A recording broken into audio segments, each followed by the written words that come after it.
Et si j'ai tenu à être à vos côtés aujourd'hui, c'est également pour rendre hommage au rôle essentiel joué par la police dans la libération de Paris et le retour de la légalité républicaine. En août 1939, la guerre est imminente, il faut faire vite. D'abord, rassembler les œuvres les plus précieuses. Dans la cour carrée, les camions sont déjà prêts à partir loin de Paris, mais surtout loin des troupes allemandes. C'est l'histoire du Louvre pendant la Seconde Guerre mondiale qui défile sous nos yeux. Les clichés français et allemands sont souvent inédits. On y voit la Joconde, qui fait partie du premier convoi, tout comme la Vénus de Milo.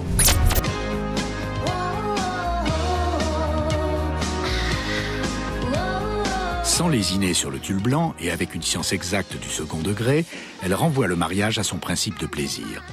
Le droit de jouir pour le meilleur sans le pire. Pour conquérir les années 80, le sexe est son arme fatale. La ville d'Arles fait revivre son passé antique le temps du festival des Journées romaines. Au pied des arènes, les gladiateurs ont investi la ville. Mais le festival est aussi l'occasion de dépasser les idées reçues.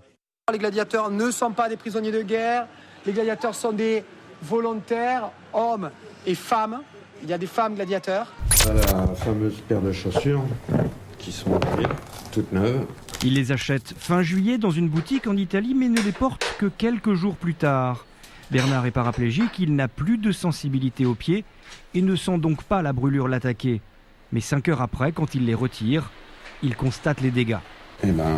Quand j'enlève les chaussettes, la peau vient avec les chaussettes et j'avais des énormes ampoules. Une nouvelle affaire d'iPhone qui explose au visage de son propriétaire. À Vieilleville, dans l'Hérault, un homme de 26 ans qui était en train de taper un SMS sur son appareil a vu l'écran de son téléphone portable voler en éclats.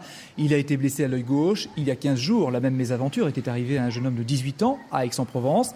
La direction de la concurrence et des fraudes a décidé d'ouvrir une enquête en France.